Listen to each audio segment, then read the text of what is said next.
आप सभी को जय श्री श्याम। आज की वीडियो में हम आप सभी प्रेमियों को पौष मास के कृष्ण पक्ष की सफला एकादशी के व्रत की व्रत कथा सुनाने की चेष्टा करेंगे, प्रयास करेंगे। वैसे तो ये प्रेम की बात है, कोई भी नहीं कह सकता, छोटी सी चेष्टा करेंगे और आप लोग भी हमारे साथ इस दिव्य कथा में ऐसा अनुभव करिए कि ये आपको सुनाई नहीं जा रही। हम लोग उस समय वास्तविक रूप में वहां खड़े हैं और जो श्याम सुंदर ने अपने श्रीमुख से बताया है वही हम सुनने की कोशिश कर रहे हैं और अपने जीवन को धन्य कर रहे हैं। 2 से 3 मिनट का यह वीडियो बड़ा ही फलदायक साबित होगा आप सभी के लिए। जहां भी हो बैठ जाइए, कोशिश करिए अपने घर के मंदिर में बैठा जाए, हाथ में जल ले लीजिए, संकल्प करेंगे सभी राइट हैंड में जल लेकर। जो भी देवी देवता सामने बैठे हैं, हे श्याम सुंदर हमारा नाम ये है, हमारे पिता का नाम ये है, शादीशुदा महिला पति का नाम बोलेंगे, इस जगह के निवासी हैं, गोत्र ये है, इस समय हम आपके सफला एकादशी व्रत की व्रत कथा सुनने जा रहे हैं। यहाँ हम कथा पूरी करते हैं, वहां आप हमारी इस मनोकामना को पूरा कर दो। जो भी आपकी बात है वो बता दो श्याम सुंदर को, जल नीचे की ओर छोड़ दो। अब सामने बैठकर दिव्य कथा सुनिए और महसूस करिए खुद को। युधिष्ठिर महाराज ने भगवान श्री कृष्ण से यही पूछा था कि श्याम सुंदर पौष मास के कृष्ण पक्ष की एकादशी का महात्म्य बताइए।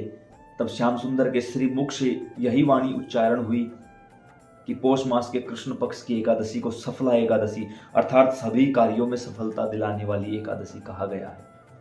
सफला एकादशी का बड़ा ही महात्म्य है। प्राचीन काल में चंपावती नामक राज्य में माहिष्मत नामक राजा राज्य करते थे। धर्मपरायण राजा थे, पूरी प्रजा खुश थी, चारों तरफ जय जयकार होती थी अपने राजा की। हर किसी को भगवान से प्रेम था, गंदे कर्मों से डर लगता था।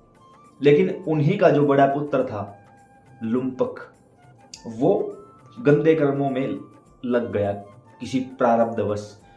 अब राजा को लगा कि मैं पूरी प्रजा को सुधारने के लिए लगा हुआ हूं, यह मेरे ही घर ऐसा दुर्बुद्धि पुत्र पैदा हुआ है, अब क्या किया जाए। बहुत समझाया उसको, क्योंकि लुम्पक जो था वो अपनी सीमाएं लांघ चुका था।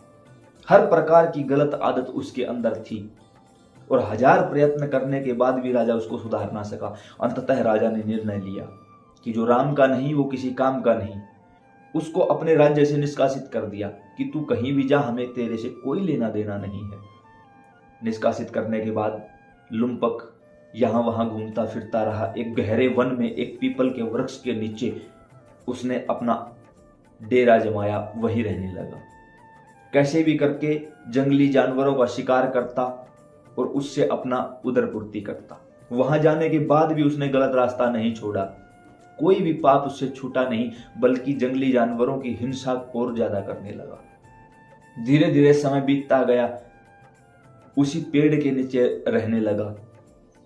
दिसंबर महीने की बड़ी भारी ठंड आई, पौष मास की ठंड आई, इतनी तीव्र ठंड कि उसके पास अपने आप को छुपाने के लिए कोई वस्त्र नहीं था। अत्याधिक ठंड के कारण वो पूरी रात सो ना सका। 10वीं तिथि की वो रात थी। न उसके पास कुछ खाने को था, न उसके पास तन छुपाने के लिए कुछ था, सो न सका। अगले दिन सूर्योदय हुआ, एकादशी का दिन था, सफला एकादशी थी।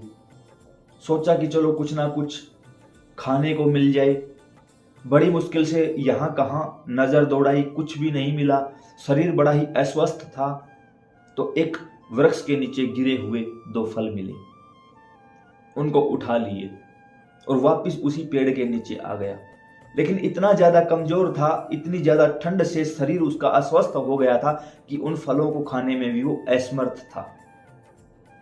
धीरे धीरे शाम होने लगी। उसने कहा कि मैंने वास्तव में जीवन में बुरे कर्म किए हैं और हो सकता है ये उन्हीं का फल हो। और वो जो 2 फल वो खाने में असमर्थ था, उसने उस पेड़ के नीचे रख दिए और कहा, हे भगवान आप ही भोग लगा लो, मैं तो खा नहीं सकता। ऐसे करते करते वो पूरी रात फिर से जागता रहा, क्योंकि ठंड और भूख के मारे उसको नींद नहीं आई। अगले दिन जब सूर्योदय हुआ तो सूर्य की गर्मी के कारण शरीर में कुछ जान आई, कुछ ऊर्जा महसूस हुई। और उन्हीं फलों को उसने खा लिया।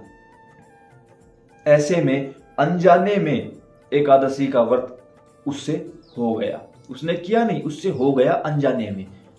लेकिन भगवान तो कृपा साध्य है, पता नहीं किस पर रीझ जाएं, कब रीझ जाएं, क्यों रीझ जाएं, वो भी नहीं जानते। वो करुणा निधान रीझ गए। एक सफेद अश्व वहां खड़ा हुआ दिखाई दिया, सफेद घोड़ा। आकाशवाणी हुई कि तुम्हारे सभी पाप नष्ट कर दिए गए हैं, क्योंकि तुमने विधि पूर्वक एकादशी का व्रत किया है। इस अश्व पर सवार होकर अपने राज्य को लौट जाओ और अपने पिता से सारी बात कहो, तुम्हारा राज्य तुम्हें दोबारा मिल जाएगा। ये बात सुनकर प्रणाम किया भगवान को, घोड़े पर सवार होकर दोबारा अपने राज्य में आ पहुंचे और अपने पिता को सारी बात बताई। पुत्र के मुख से ऐसा वृत्तांत सुनकर पिता भी प्रसन्न हुए कि चलो, हमारे पुत्र को कहीं ना कहीं से तो मार्गदर्शन मिला, और उस पुत्र को उन्होंने राजा बना दिया और स्वयं राजा महेशमत भगवत प्राप्ति के लिए वन की ओर प्रस्थान कर गए।